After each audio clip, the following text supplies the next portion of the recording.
so many things are happening in. It's my fault. I can't really know. Yeah. Anyway, so many things are happening in China today that I just have to. The news is breaking as we're speaking. So, President Trump imposed the next round of tariffs against China today. So that adds 15% tariff on the tariffs that already exist. So that's like 23, 24% tariffs now that President Trump just imposed against China. So this is an escalation of the trade war. In the past round of sanctions, China retaliated. And the Chinese retaliation on their American sanctions has really damaged part of President Trump's political base, which is farmers in the Middle West. So China no longer buys soybeans or grain from the U.S. And it's having a pretty significant impact on farmers in the Midwest and elsewhere. And political support, I think, for President Trump is declining quickly in that part of his base, which has been sort of white farmers in the Midwest. That's sort of been declining. So that's one thing I wanted to talk about. The next thing is I want to talk about Hong Kong. The demonstrations are continuing in Hong Kong, although we're seeing counter demonstrations too being in support of the Hong Kong government. Well, I think it's a pretty large. We're seeing some pretty large demonstrations in Hong Kong. So supposedly these demonstrations represent a democratic upswell of people in Hong Kong. But Hong Kong is not isolated in the world. Hong Kong has very close contact with China, and people in Hong Kong have very close contact with San Francisco. A very large number of Hong Kong people, or people from Hong Kong, live in San Francisco, California, and elsewhere in California. So there is just movement all the time between people from Hong Kong, people from California, back and forth. If this is a really powerful democratic movement, why are we not seeing demonstrations by Hong Kong protesters in San Francisco? How can that be? Remember, every time there have been these kinds of large demonstrations in the past that are authentic popular upsurge, you would see demonstrations. I did hear of, there's a little bridge that connects the park in Chinatown, Portsmouth Square, to the Hilton Hotel. It goes over Kearny Street.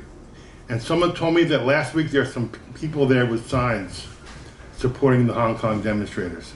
So that's, there's like 20 people with anti-China, anti-communist signs.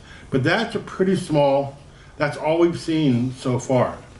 And then, the press has been extremely hostile to China for the demonstrations, exaggerating, for example, the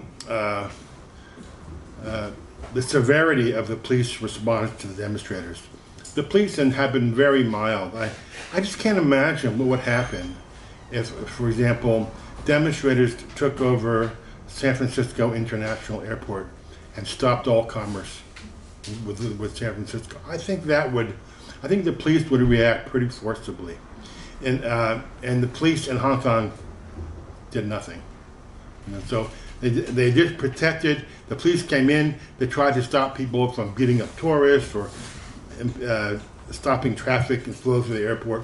But they didn't beat people. They didn't arrest people. Only a few people were arrested at the airport because they had identified, demonstrators had identified who they thought were enemies among passengers and beat some of them up pretty badly, including one elderly person. Last week, around Tuesday, CNN reported that police in Hong Kong were murdering demonstrators by throwing Molotov cocktails at the demonstrators. That was a report on CNN. On Thursday, CNN retracted that. Oh, that's a mistake. That's not true. Hong Kong police didn't murder anybody, and they didn't throw any Molotov cocktails.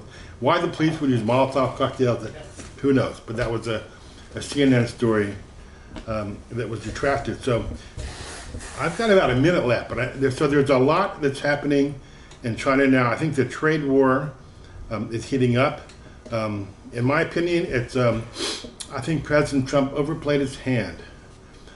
Part of the problem from the Chinese side in settling the trade war is the Chinese side cannot determine what the Americans want, because the President Trump regime is divided.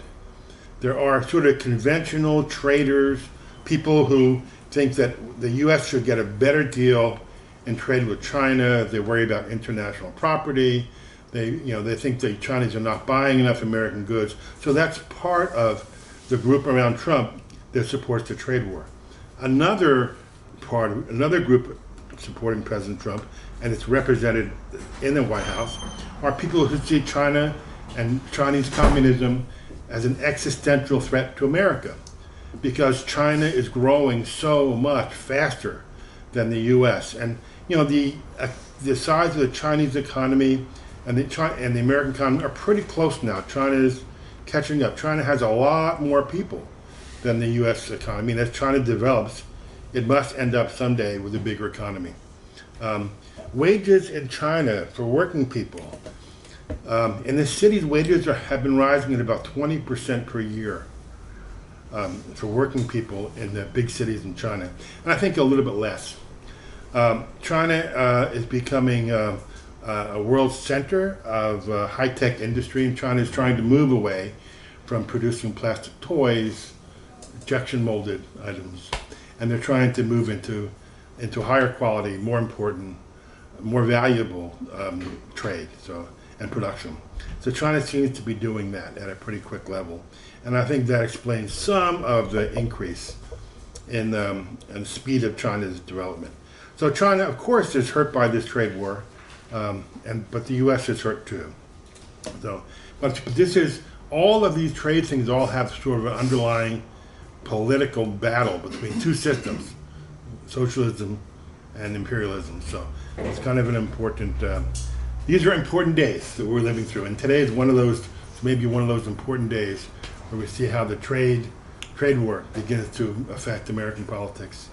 I think we're in for a chaotic week ahead of tweets from President Trump and responses from Wall Street, what they think about it. So maybe stock market has had some crazy swings lately, and I wouldn't be surprised if there were more coming up. Okay, if there are any comments about Hong Kong, I'd love to answer. Let's go to the question answer period later on. Okay. Yeah, let's do that way. All right. Stay right there. Yeah. Stay right there.